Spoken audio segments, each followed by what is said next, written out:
अबे काय म्हणता बे पोट्टे हो, आम्ही चाललेलो आहे नागपूरला शुभम दाच्या घरच्या इलेक्ट्रिक फिटिंगचे सामान आणण्यासाठी. तुम्ही बघू शकता की रोड किती असा सुंदर आणि टॉपच्या येतात, म्हणून आम्ही निघालो 5:30च्या स्पीडने झार झार झार झार करत.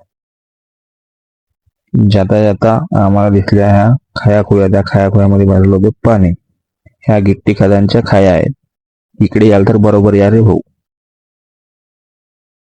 आता आम्ही पोहोचलेलो आहे मेन रोड वरती, पाचगाव फाटा, कुई फाटा पण म्हणतात. आता तुम्ही बघू शकता की हा रोड आहे नागपूर ते उमरेड, बिलकुल टॉपच्या.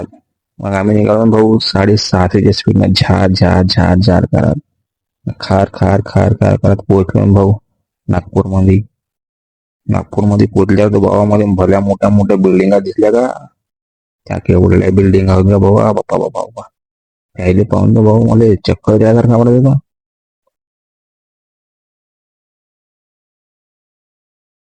मग ते उडान पुलं, मग ते काम माणसं, असा पूर्ण भुलल्यासारखा थोडं होता बा. ते उडान पुलं पाहून असं वाटतं का नवीन जागेत तर नाही आलो बा मी.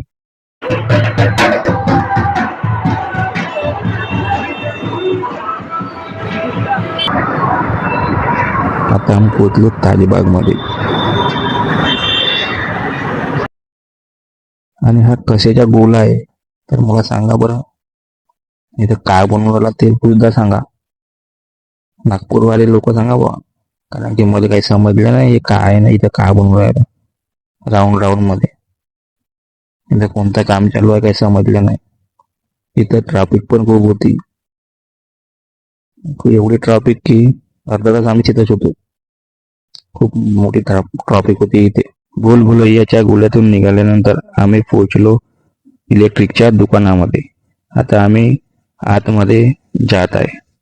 आतमध्ये गेल्यानंतर हे दुकानदार दादा मिळाले. त्यांनी एवढ्या सुंदर पद्धतीने समजावून सांगितलं की आम्हाला एका झटक्यामध्ये समजलं, आणि ते सगळ्यासोबत हसूनच बोलतात. त्यानंतर आमचे सामान घेऊन झालं आणि मग आम्ही निघालो घराकडे. आणि तुम्हाला पण इलेक्ट्रिक फिटिंगचे सामान कमी दरामध्ये घ्यायचे असेल तर ढाका हॉस्पिटलच्या एकदम आमने सामने इलेक्ट्रिक फिटिंगचे खूप सारे दुकाने आहेत, तर तुम्ही इथे येऊन घेऊ शकता. हे ठिकाण गांधीबाग आहे. आणि असेच व्हिडिओ बघण्यासाठी माझ्या चॅनलला सबस्क्राईब करा. भेटूया पुढच्या ब्लॉगमध्ये.